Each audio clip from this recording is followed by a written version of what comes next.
আসসালামু আলাইকুম, channel I সংবাদে আমন্ত্রণ জানাচ্ছি আমি ফারজানা করিম। বিস্তারিত সংবাদের শুরুতেই জানিয়ে দিচ্ছি ফ্রেশ সংবাদ শিরোনামগুলো।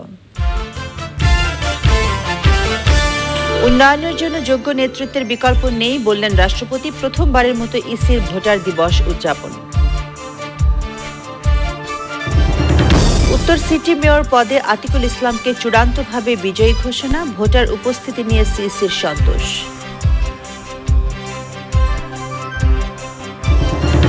21 পদকে ভূষিত বইপ্রেমী ও সাদা মনের মানুষ পলান সরকারের মৃত্যু। প্রধানমন্ত্রীর শোক প্রকাশ। এবং গৌরব আর গর্বের উত্তাল মার্চ শুরু। বঙ্গবন্ধুর ডাকে মাতৃভূমিকে মুক্তির যুদ্ধে ঝাঁপিয়ে পড়েছিল বীর বাঙালি।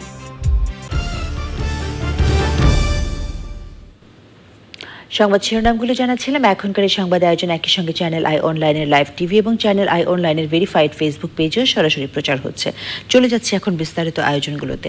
রাষ্ট্রপতি মোহাম্মদ আব্দুল হামিদ বলেছেন, ভোটাররা যত সচেতন হবে নির্বাচনও তত সুষ্ঠু হবে। নির্বাচন কমিশনের আয়োজনে প্রথমবারের মতো 1 মার্চ ভোটার দিবস পালন উপলক্ষে আয়োজিত অনুষ্ঠানে রাষ্ট্রপতি বলেন, উন্নয়নের জন্য যোগ্য নেতৃত্বের কোনো বিকল্প নেই। পান্থুর রহমান জানাচ্ছেন বিস্তারিত। বাংলাদেশ নির্বাচন কমিশনের আয়োজনে প্রথমবারের মতো ভোটার দিবস উদযাপন। ভোটার হব, ভোট দেব প্রতিপাদ্যের এই আয়োজনে যোগ দিয়ে রাষ্ট্রপতি মোহাম্মদ আব্দুল হামিদ দেশের সকল প্রাপ্তবয়স্ক নাগরিককে ভোটার তালিকায় অন্তর্ভুক্ত করার জন্য বছরব্যাপী কার্যক্রম গ্রহণ করতে নির্বাচন কমিশনের প্রতি আহ্বান জানান। বিভিন্ন কারণে যেসব নাগরিক এখনো ভোটার তালিকা অন্তর্ভুক্ত হয়নি তাদেরকে ভোটার তালিকা অন্তর্ভুক্ত করতে জাতীয় ভোটার দিবস গুরুত্বপূর্ণ ভূমিকা পালন করবে বলে আমি মনে করি। প্রাপ্তবয়স্ক সকল নাগরিককে ভোটার তালিকা অন্তর্ভুক্ত করতে নির্বাচন কমিশনকে বছরব্যাপী বিভিন্ন কার্যক্রম গ্রহণ করতে হবে। এই বিষয়ে স্থানীয় জনপ্রতিনিধি, সাংবাদিক, শিক্ষক, সিভিল সোসাইটির সদস্যগণ, মসজিদের ইমাম সহ সমাজের গণ্যমান্য সকল ব্যক্তিবর্গকে এগিয়ে আসার জন্য আমি আহ্বান জানাচ্ছি। ভোটার তালিকাভুক্তকরণের সাথে সাথে ভোটারদের অধিকার ও দায়িত্ব সম্পর্কেও সচেতন করে তুলতে হবে। ভোটাররা যত বেশি সচেতন হবে, নির্বাচনও তত বেশি সুষ্ঠু হবে। নির্বাচন সুষ্ঠু ও গ্রহণযোগ্য করতে দেশের সকলকে সহযোগিতার আহ্বান জানিয়ে রাষ্ট্রপতি দিবসটিকে শুধু আনুষ্ঠানিকতার মধ্যে সীমাবদ্ধ না রেখে তৃণমূলেও পালনের পরামর্শ দেন। উন্নয়নের জন্য দক্ষ যোগ্য নেতৃত্বের বিকল্প নেই। তাই তৃণমূল থেকে শুরু করে জাতীয় পর্যায়ে পর্যন্ত প্রতিটি স্তরে যোগ্য নেতৃত্ব নির্বাচিত করতে হবে। নেতৃত্ব নির্বাচনে সবচেয়ে গ্রহণযোগ্য পদ্ধতি হচ্ছে ভোট। নির্বাচন অনুষ্ঠানের সাংবিধানিক দায়িত্ব নির্বাচন কমিশনের হলেও নির্বাচনকে সুষ্ঠু ও গ্রহণযোগ্য করতে হলে দলমত নির্বিশেষে সকলেরই সহযোগিতার হাত বাড়িয়ে দিতে হবে। মুখ্য ভূমিকা পালন করতে হবে ভোটারদের। আমি আশা করি দেশের সকল রাজনৈতিক দল, সামাজিক সাংস্কৃতিক সংগঠন এই লক্ষ্যে কার্যকর ভূমিকা রাখবে। বেশ কয়েকটি দেশের প্রবাসীরা ভোট দিতে পারে উল্লেখ করে প্রবাসীদের ভোটাধিকার নিয়েও নিজের অবস্থান জানান রাষ্ট্রপতি। বাংলাদেশে প্রায় 1 কোটি লোক প্রবাসে অবস্থান করে এবং তারা বৈদেশিক মুদ্রা প্রেরণের মাধ্যমে দেশের অর্থনীতিতে গুরুত্বপূর্ণ ভূমিকা রাখছে। কিন্তু এদের অনেকের জাতীয় পরিচয়পত্র নেই। প্রবাসে বসবাসরত বাংলাদেশিরা যাতে জাতীয় পরিচয়পত্র পেতে পারেন তার বিশেষ উদ্যোগ নেওয়া প্রয়োজন বলে আমি মনে করি। এটা সম্ভব হলে প্রবাসীদের নাগরিকত্ব সহ তাদের রাষ্ট্রীয় সুযোগ সুবিধা প্রাপ্তি সহজ হবে। প্রবাসী বাঙালিরাও যাতে জাতীয় পরিচয়পত্র সহ ভোটাধিকার প্রয়োগের সুযোগ পায় সেই বিষয়টিও সক্রিয়ভাবে বিবেচনা করতে হবে। 1 মার্চ থেকে ভোটার হালনাগাদ করার লক্ষ্য থাকলেও এবারে উপজেলা নির্বাচন থাকায় এপ্রিলের 1 তারিখ থেকে সেই কার্যক্রম শুরু হবে। এক্ষেত্রে দুর্গম হাওর, চরাঞ্চল এবং পাহাড়ি অঞ্চলের নাগরিকদের জন্য বিশেষ কার্যক্রম গ্রহণের আহ্বান জানান রাষ্ট্রপতি। পান্থুর রহমান, চ্যানেল আই, ঢাকা। এবারে ঢাকা উত্তর সিটি মেয়র নির্বাচন প্রসঙ্গ।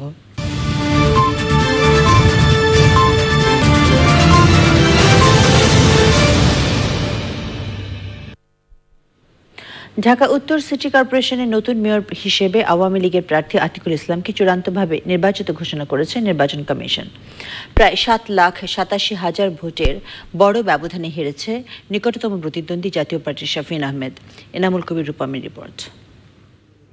ঢাকা উত্তর সিটির উপনির্বাচনে মেয়র প্রার্থী ও সাধারণ কাউন্সিলর এবং সংরক্ষিত নারী কাউন্সিলরদের ফলাফল ঘোষণা করতে শেরেবাংলা নগর বঙ্গবন্ধু সম্মেলন কেন্দ্রে আসেন রিটার্নিং অফিসার আবুল কাশেম। আওয়ামী লীগ প্রার্থী আতিকুল ইসলাম পেয়েছেন 8,39,302 ভোট। তার নিকটতম জাতীয় পার্টির শাফিন আহমেদ পেয়েছেন 52,429 ভোট। তার সর্বোচ্চ ভোট পাওয়ায় আমরা মোহাম্মদ আতিকুল ইসলাম, যার প্রতীক নৌকা, অর্থাৎ বাংলাদেশ আওয়ামী লীগের, তাকে আমরা চূড়ান্তভাবে বিজয়ী ঘোষণা করলাম। আমাদের মেয়র পদের ভোটের শতকরা হার হলো 31.05। নির্বাচিত কাউন্সিলরদের মঞ্চে ডেকে এনে তাদের হাতে ফলাফলপত্র তুলে দেন রিটার্নিং অফিসার। আমি তো প্যানেল চেয়ারম্যান এখন আছি, আমি যেভাবে কাজ চালায় যাইতেছি সেভাবেই কাজ চালায় যাব। সংরক্ষিত কমিশনার হচ্ছি, এখন আমাকে যে কাজ যতগুলা দিবে ততগুলো আমি করব।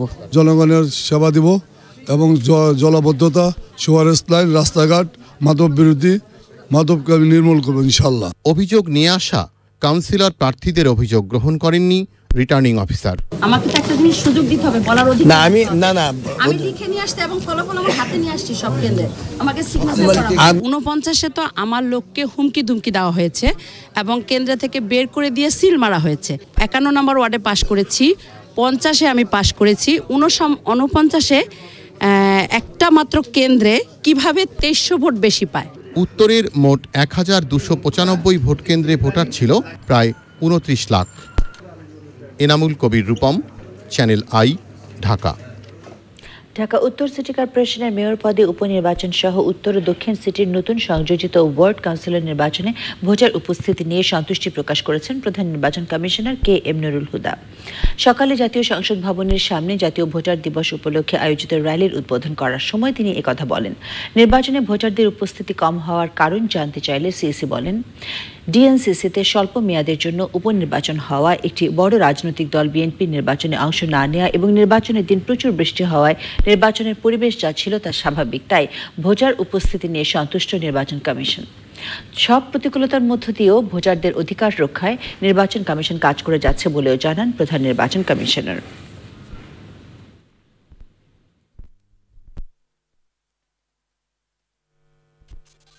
ঢাকা সিটি কর্পোরেশন নির্বাচনে এবছর বিরোধী দল অংশগ্রহণ করেনি, তারা অংশগ্রহণ করেনি, কিন্তু জনগণ অংশগ্রহণ করেছে, তারা ভোট দিয়েছে। যারা ভোট দিয়েছে তাদের ভোটে মেয়র নির্বাচিত হয়েছে, কাউন্সিলর নির্বাচিত হয়েছে। ঢাকা উত্তর সিটি কর্পোরেশন নির্বাচনে নিরঙ্কুশ বিজয় অর্জন করে আওয়ামী লীগের মেয়র প্রার্থী আতিকুল ইসলাম বলেছেন, নির্বাচন সুষ্ঠু হয়েছে। তিনি আরও বলেন, নগর পিতা হয়ে নয়, মানুষের সেবক হয়ে কাজ করে যেতে চান। শাকির আদনানের রিপোর্ট। 2017 সালের নভেম্বরে ঢাকা উত্তর সিটি কর্পোরেশনের মেয়র আনিসুল হকের মৃত্যুর পর ওই পদে নির্বাচনে বিপুল ভোটের ব্যবধানে আওয়ামী লীগের প্রার্থী আতিকুল ইসলামের বিজয়। তার নিকটতম প্রতিদ্বন্দ্বী প্রার্থী জাতীয় পার্টির শাফিন আহমেদ। এবারের নির্বাচনে মেয়র পদে প্রার্থী ছিলেন 5 জন। বিজয় অর্জন করে আতিকুল ইসলাম জানালেন তার ভবিষ্যৎ পরিকল্পনার কথা। সিটি কর্পোরেশনের প্রায় 17 থেকে 20টি খেলার মাঠ আছে, এগুলো কেন অনেকগুলো আছে খেলার অযোগ্য হয়ে পড়ে আছে। এগুলোকে যত তাড়াতাড়ি সম্ভব দ্রুততার সাথে এগুলোকে সুন্দর করে আমাদের ভবিষ্যৎ প্রজন্মের কাছে আমরা দিতে যেন পারি। জলজট ও যানজট নিরসন এবং নগরবাসীর উন্নয়নে ব্যবসায়ী নেতা আতিকুল ইসলাম অতীত অভিজ্ঞতা নিয়ে কাজ করার প্রত্যয় ব্যক্ত করেন। যত তাড়াতাড়ি আমাদের যানজট, জলজট, মশা একটি বড় সমস্যা, এগুলোকে কিন্তু কাজ করতে হবে আমাদেরকে, এবং আমাদের বিশ্বাস আমরা সবাইকে নিয়ে পর্যায়ক্রমে একটি একটি করে কাজ ধরব। প্রয়াত মেয়রের অসমাপ্ত কাজ শেষ করার অঙ্গীকার করেছেন তিনি। বিশেষ করে আমাদের প্রয়াত মেয়র আনিস ভাই যে স্বপ্নগুলা বাস্তবায়ন করে যাননি, আমি ওগুলোর দিকে আমি মনোযোগ দিব। কিন্তু সবাই মিলে আসুন একটি সুস্থ, একটি সচল, একটি গতিময় এবং একটি আধুনিক ঢাকা গড়ব, সবাই মিলে সবার ঢাকা। নগরীর উন্নয়নে সবার সহযোগিতা নিয়ে পথ চলতে চান mayor Atiqul Islam. Shakir Adnan, Channel I, Dhaka. 2001 সালে বিএনপির সাদেক হোসেন খোকার ভোটার শূন্য মেয়র নির্বাচনের চেয়ে বৃহস্পতিবারের ঢাকা উত্তর সিটি উপনির্বাচন ভালো হয়েছে বলে দাবি করেছেন আওয়ামী লীগ সাধারণ সম্পাদক ওবায়দুল কাদের। স্থানীয় সরকার নির্বাচনে বিএনপিকে ফিরিয়ে আনতে সংলাপের প্রয়োজন আছে কিনা এমন প্রশ্নের জবাবে ওবায়দুল কাদের বলেন, দেশে এমন কোনো পরিস্থিতি তৈরি হয়নি যাতে বিএনপির সঙ্গে আলোচনা করতে হবে। অংশগ্রহণমূলক নির্বাচন পর স্থানীয় নির্বাচন নিয়ে সাধারণ মানুষের সমালোচনা কম বলে মন্তব্য করেন আওয়ামী লীগ সাধারণ সম্পাদক।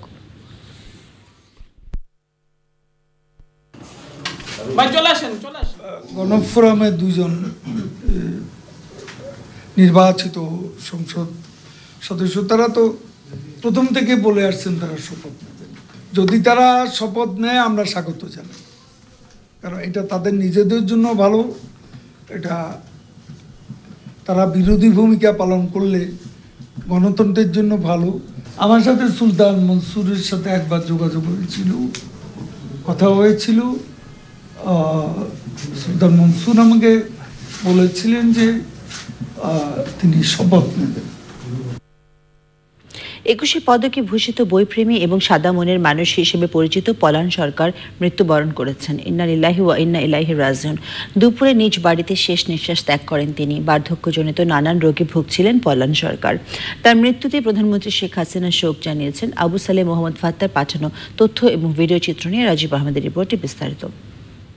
1921 সালের 9 সেপ্টেম্বর নাটোরের বাগাতিপাড়া মালঞ্চ গ্রামে পলান সরকার জন্মগ্রহণ করেন। তার প্রকৃত নাম হারেস উদ্দিন। মাত্র 6ষ্ঠ শ্রেণী পর্যন্ত লেখাপড়া করে শিক্ষাজীবনের ইতি টানতে হয় তাকে। তবে বইয়ের প্রতি তার প্রেম ছিল আজীবন। রাজশাহীর বাঘা উপজেলার বাউসা গ্রামের বই পড়া আন্দোলনের ভিত তৈরি করেন তিনি। এলাকার মানুষকে বিনা পয়সায় বই পড়াতেন। বিনামূল্যে বই বিতরণ করে সকলের মধ্যে বই পড়ার আগ্রহ সৃষ্টির জন্য পলান সরকার সাদা মনের মানুষ খেতাবে ভূষিত হন। 98 বছর বয়সী পলান সরকার বার্ধক্যজনিত নানা রোগে ভুগছিলেন। দুপুরে নিজ বাড়িতে শেষ নিঃশ্বাস ত্যাগ করেন তিনি। আমি সবার কাছে অনুরোধ করব আব্বার যেন রুহের মাগফিরাত কামনা করা হয়। ওনার প্রতিষ্ঠিত যে বিদ্যালয় হারুন আর রশিদ শাহ উচ্চ বিদ্যালয়, সেই উচ্চ বিদ্যালয় মাঠে আগামীকাল সকাল 10টায় ওনার জানাজা অনুষ্ঠিত হবে। আমি সবাইকে অনুরোধ করব সকলে যেন আমার আব্বার জানাজা উপস্থিত হন এবং আব্বার জন্য দোয়া মাগফিরাত কামনা করেন। 2011 সালে সমাজসেবায় অবদানের জন্য রাষ্ট্রীয় সর্বোচ্চ সম্মান 21 পদকে ভূষিত হন পলান সরকার। Rajib Ahmed, channel I. উত্তাল মার্চের এই দিনে সংগ্রাম আমাদের মুক্তির সংগ্রাম, আমাদের সংগ্রাম স্বাধীনতার সংগ্রাম।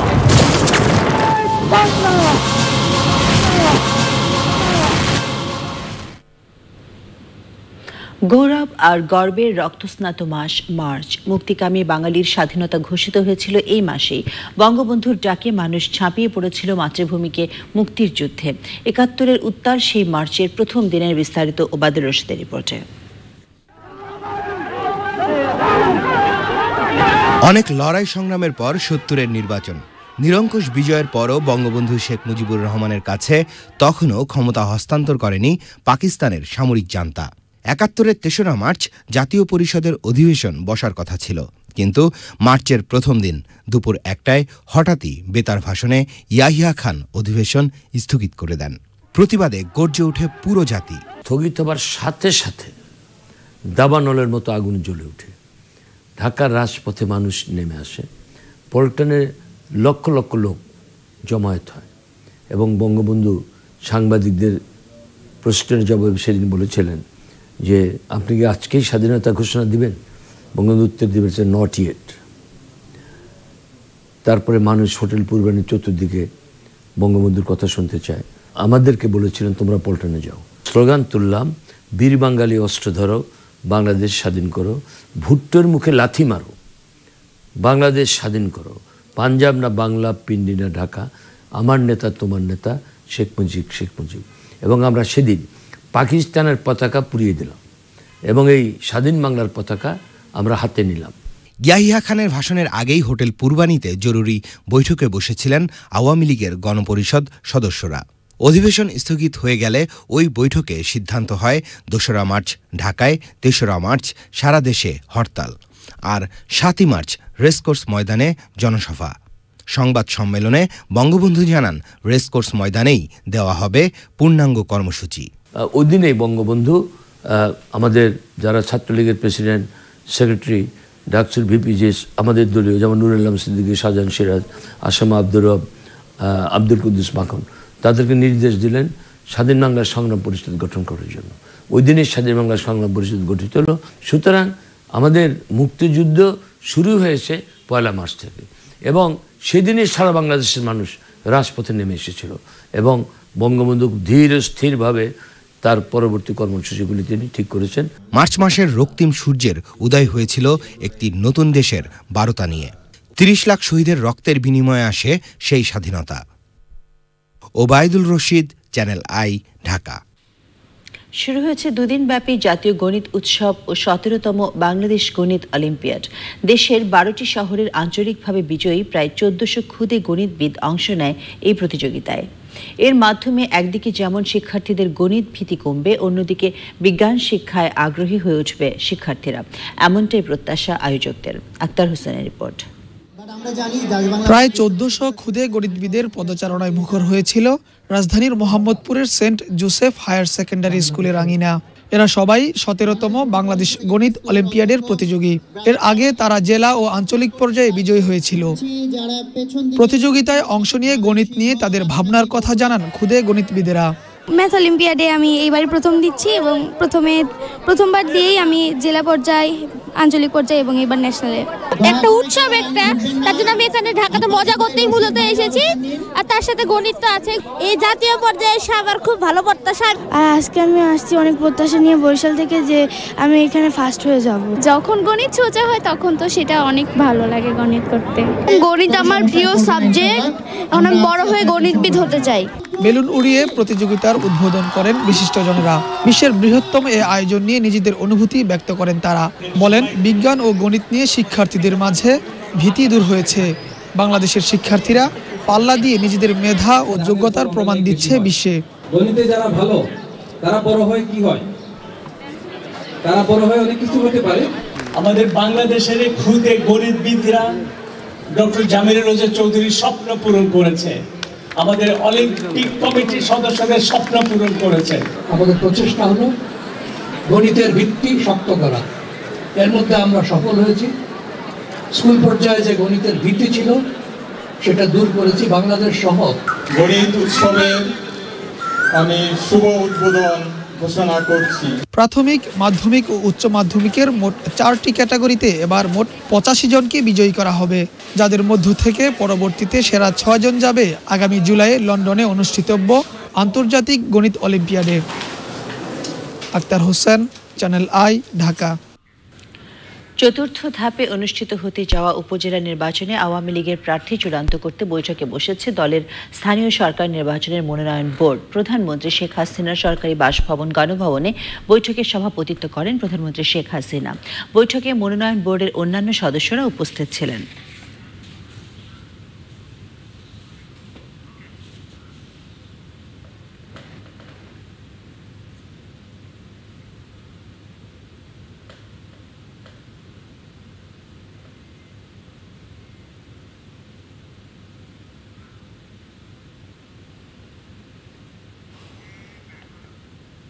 এবারে বাংলা বইমেলা সংবাদ।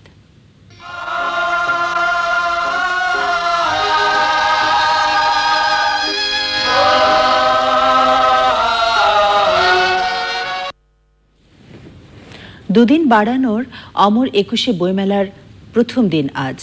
বইমেলায় মানুষের পদচারণায় মুখর হয়ে উঠেছে। মেলায় বইপ্রেমীদের ভিড় বাড়ছেই। আজও মেলায় প্রকাশ হয়েছে নতুন নতুন বই। বইমেলা প্রাঙ্গণে আছেন মিথিলা নাজনীন। এখন আমরা সরাসরি চলে যাচ্ছি মিথিলার কাছে। মিথিলা, বইমেলার এখনকার অবস্থা আমাদের জানান।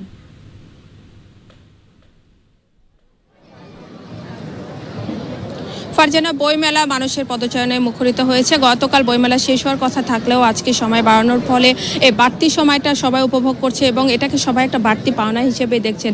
যারা পছন্দের বইগুলো সময়ের মধ্যে সংগ্রহ করতে পারেনি তারা আবার বইমেলায় এসে ভিড় করেছেন এবং এখানে লেখক পাঠকদের একটা মিলন মেলার যে ইয়েটা ছিল সেই ধারাবাহিকতা এখনও বজায় রয়েছে। আমার সঙ্গে এই মুহূর্তে আছেন পর্বতারোহী কাউসার রূপক। তিনি তার পর্বতারোহণের অভিজ্ঞতা নিয়ে একটু বই লিখেছেন, সেটা সম্পর্কে জানবো।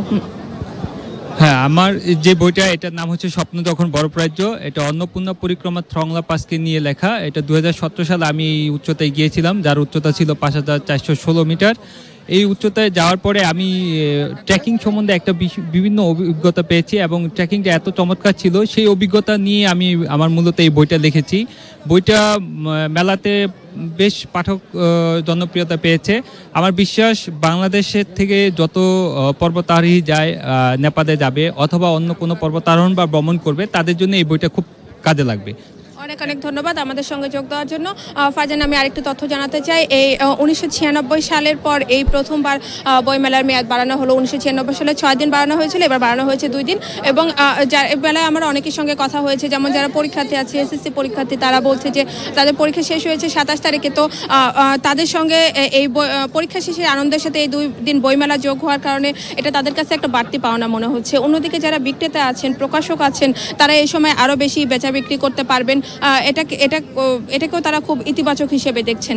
আর এছাড়া অন্য দিনের মতো আজকেও প্রকাশিত হয়েছে নতুন নতুন বই। সব মিলিয়ে উৎসব মুখর আজকের বইমেলা। ফারজানা, এই ছিল বইমেলা থেকে আমার কাছে সর্বশেষ সংবাদ। আচ্ছা মিথিলা, আপনাকে ধন্যবাদ বইমেলা সম্পর্কে আমাদের তথ্য দেওয়ার জন্য।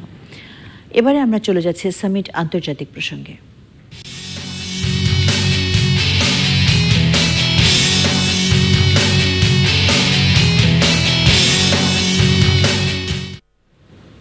আটককৃত ভারতীয় বিমান বাহিনীর উইং কমান্ডার অভিনন্দন বর্তমানকে ফেরত পাঠাচ্ছে পাকিস্তান। কিছুক্ষণের মধ্যেই তাকে ওয়াগা আতারি সীমান্ত দিয়ে ভারতের হাতে তুলে দেবে পাকিস্তান সেনাবাহিনী। এর আগে ইসলামাবাদ থেকে সড়ক পথে তাকে লাহোরে আনা হয়। সীমান্তে মেডিকেল চেকআপ সহ অন্যান্য কার্যক্রম সম্পন্ন করা হচ্ছে।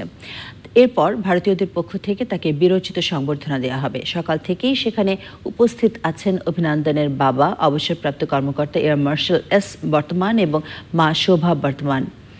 ভারতীয় বিমান এবং সেনাবাহিনীর শীর্ষ কর্মকর্তারাও সেখানে উপস্থিত আছেন।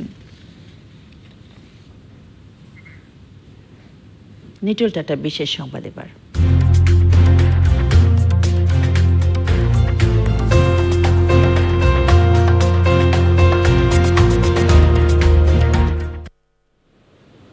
বইমেলা বেড়েছে 2 দিন, সেই সাথে শিশু প্রহর মিলে যাওয়ায় আনন্দে মাতোয়ারার শিশুরা।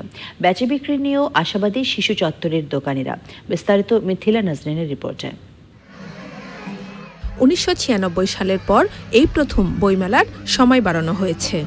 আর বাড়তি সময়ের সাথে শিশু প্রহর যোগ হওয়া, এটাও শিশুদের কাছে বাড়তি পাওনা। শিশু প্রহরে নির্ধারিত সময়ে সিসিমপুরের দেখা পেয়ে আনন্দে আত্মহারা শিশুরা। এর আগেও আমি মেলায় আসছি, এবারও আসছি সিসিমপুর দেখার জন্য। আমি প্রথম মেলায় এসেছি। আমি সিন্ড্রেলা ও বিভিন্ন ধরনের কার্টুনের বই খুঁজছি। দূর দূর মনের গান, মিল মিল নদীর গান, তালপুরি নীলপুরি সবার সাথে ভাব করি, সবার সাথে ভাব করি। থাকবো না কো বদ্ধ ঘরে, দেখবো এবার জগৎটাকে। বইমেলায় এসে অনেক ভালো লাগতেছে। আমি আগে কখনো বইমেলায় আসি নাই, তো ফার্স্ট টাইম আসছি, খুব আনন্দ করতেছি। বাড়তি সময়ে শিশু কর্নারগুলোতে বেচা বিক্রি নিয়ে আশাবাদী দোকানিরা। প্রচারটা যদি বেশি হয়, যে 2 দিন বাড়ানো হয়েছে, তাহলে বাচ্চারা আসতে পারবে, সিসিমপুরে মজা করবে, একটু খেলবে, খুব ভালো লাগছে। বাচ্চাদের নিয়ে আসছে, ওরা সিসিমপুর দেখে মজা পাচ্ছে। বইমেলায় সিসিমপুরের দেখা পাওয়া যাবে শুক্র ও শনিবার সকাল 11:30, দুপুর 3:30 এবং সন্ধ্যা 6:30। Mithila Nazneen, Channel I, Dhaka. এবারে ইসলামী ব্যাংক অর্থনীতি সংবাদ।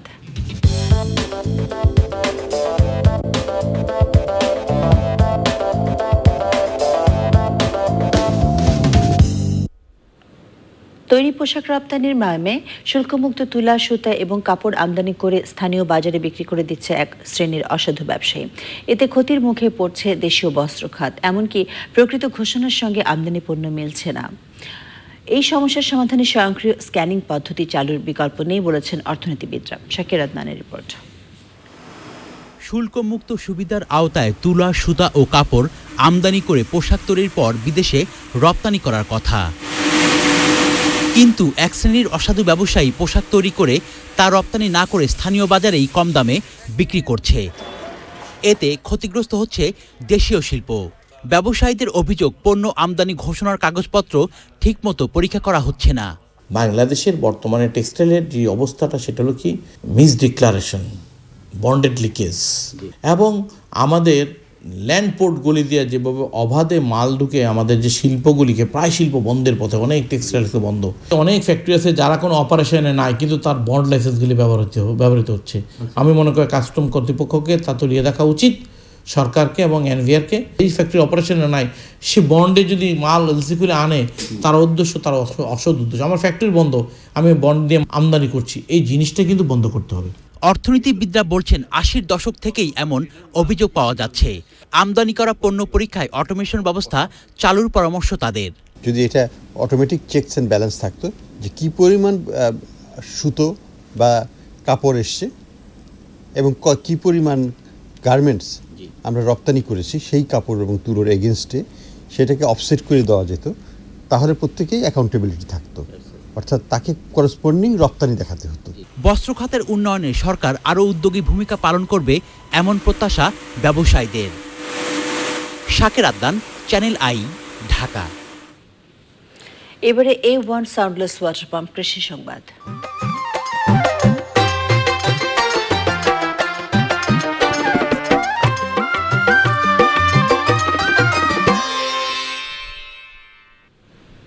চ্যানেল আইয়ের জনপ্রিয় কৃষি অনুষ্ঠান ছাদ কৃষি দেখে অনুপ্রাণিত হয়ে কুড়িগ্রামের একটি প্রাথমিক বিদ্যালয় ভবনের ছাদে সবজি চাষ করে নজির তৈরি করেছেন ওই বিদ্যালয়ের শিক্ষক এবং শিক্ষার্থীরা। শিক্ষার্থীদের কৃষি কাজে উদ্বুদ্ধ করতেই রাজারহাট উপজেলার প্রত্যন্ত গ্রামের ওই বিদ্যালয়ে ছাদ কৃষির উদ্যোগ নেওয়া হয়েছে বলে জানিয়েছেন উদ্যোক্তারা। কুড়িগ্রাম থেকে শ্যামল ভৌমিকের পাঠানো তথ্য এবং ভিডিও চিত্র নিয়ে সুদীপ্তা মাহমুদের রিপোর্টে বিস্তারিত। কুড়িগ্রামের রাজারহাট উপজেলার বিদ্যানন্দ ইউনিয়নের প্রত্যন্ত গ্রামের একটি শিক্ষা প্রতিষ্ঠান তৈয়ব খান সরকারি প্রাথমিক বিদ্যালয়। দ্বিতল বিশিষ্ট ওই বিদ্যালয় ভবনের ছাদে বস্তায় জৈব সার মিশ্রিত মাটি ভরে 3 মাস আগে নতুন জাতের সবজি স্কোয়াশ চাষ করেন বিদ্যালয়টির শিক্ষক ও শিক্ষার্থীরা। সবজির ভালো ফলন পাওয়ায় একই ছাদের বাকি অংশে লাগানো হয়েছে মরিচ, শসা ও মিষ্টি কুমড়ার চারা। হৃদয় মাটি ও মানুষ চ্যানেল আই সাইজ সিরাজের আমরা যে প্রোগ্রামটা দেখি ছাদ কৃষি, আমরা এটা দেখে অনুপ্রাণিত হই এবং আমরা নিজেরাই নিজ উদ্যোগে শিক্ষক, ছাত্রছাত্রী মিলে, অভিভাবক মিলে আমরা তৈয়ব খান সরকারি প্রাথমিক বিদ্যালয়ের ছাদে ছাদ কৃষি করি। উৎফুল্ল মনে টিফিনের ফাঁকে বিদ্যালয়ের শিক্ষার্থীদের নিয়ে সবজি ক্ষেতের পরিচর্যা করেন শিক্ষকরা। প্রাথমিক শিক্ষায় যে শিক্ষা কেন্দ্রগুলো আছে বা অন্যান্য স্কুলে যাদের ছাদের 2তলা বা 3তলা ভিত্তিক যে স্কুলগুলো আছে ওগুলোতে যদি সব ছাড়া তাদের চেষ্টা এই ছাদ কৃষিটা সবাই লাগায়, আমি মনে করবো যে আসলে এটা সবার জন্য ভালো হবে। বাচ্চাদের কৃষি কর্মের একটা অভিজ্ঞতা জন্মবে এই কাজটা করলে, আর সেই সঙ্গে এখানে আমরা পুষ্টি বা ফলমূলের চাষ আমরা করতে পারবো। শিক্ষক, ছাত্রছাত্রী সহ আমাদের ছাদ কৃষি করেছি, এখানে ভালো ফসল হয়েছে। আমরা আমাদের বাসা বাড়িতে ওই রকম ফসল স্কচ বাগান লাগাবো। যেসব বিদ্যালয়ে ছাদে ওঠার সিঁড়ি রয়েছে সেসব বিদ্যালয়ে ছাদ কৃষি করতে পারলে শিক্ষার্থীরা লেখাপড়ার পাশাপাশি কৃষিতেও সমানভাবে আগ্রহী হয়ে উঠবে। এখান থেকে যে ফসল আসছে এগুলো পরিচর্যা করছে বিদ্যালয়ের শিক্ষার্থীরা এবং শিক্ষকরা দেখে দিচ্ছে কিভাবে এর পরিচর্যা করতে হয় এবং প্রতিদিন তারা বিদ্যালয়ের এসব গাছগুলোতে পানি দিচ্ছে। ছাদ কৃষি করে উৎপাদিত সবজি বিক্রির অর্থে দরিদ্র শিক্ষার্থীদের পক্ষে লেখাপড়া চালিয়ে যাওয়াও সম্ভব বলে মনে করছেন সংশ্লিষ্টরা। Sudipta Mahmud, channel I. এখন দেখবেন প্রকৃতি সংবাদ।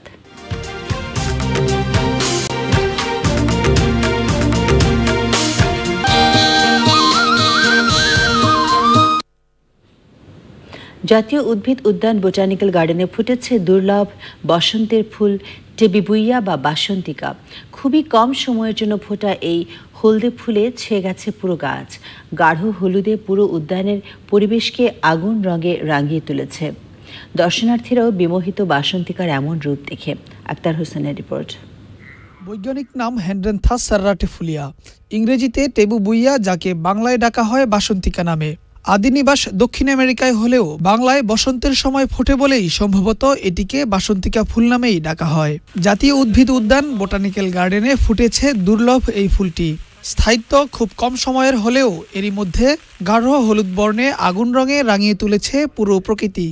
বসন্তকাল আসার পরে শুরুতেই এটা ফুল ফোটে এবং আমাদের দেশে 2 প্রকারের টেবেবুইয়া গাছ আছে। এটা যখন গাছে ফোটে তখন একসাথে লাখে লাখে ফোটে, গাছে কোনো পাতা থাকে না। গাছে এত বেশি ফুলের সমাগম অন্য কোনো প্রজাতিতে একসাথে এত ফুলের সমাগম ঘটে না। সেজন্য এটা যখন ফোটে তখন মনে হয় যেন এটা একটি আগুন রঙা, মনে হয় যেন স্বর্ণের স্তূপ জোরে পড়তেছে। শুধু তাই নয়, প্রাকৃতিক জীববৈচিত্র্যেও গুরুত্বপূর্ণ ভূমিকা রয়েছে বাসন্তিকার। ফুল যখনই আসে তখন কিছু কিছু পাখি এই ফুলের সৌন্দর্যে মুগ্ধ হয়ে এখানে আসে এবং পাখিদের প্রজননে এটা খুব গুরুত্বপূর্ণ ভূমিকা পালন করে। পাশাপাশি এই ফুলের সফট অংশ পাখিরা খায়, এটা পাখিদের প্রজননে, পাখিদের খাদ্য হিসেবে তাদের জীবন ধারণে খুব গুরুত্বপূর্ণ ভূমিকা পালন করে। অপরদিকে যেহেতু ফুলের সাথে আপনি জানেন ভ্রমরের প্রজাপতির একটি সম্পর্ক থাকে। ভবিষ্যতে দুর্লভ এই ফুলের গাছটি ছড়িয়ে দেওয়ার কথা জানান উদ্যান কর্তৃপক্ষ। Akhtar Hossain, channel I, Dhaka. এবারে পপুলার লাইফ ইন্স্যুরেন্স বাণিজ্য সংবাদে যাচ্ছি।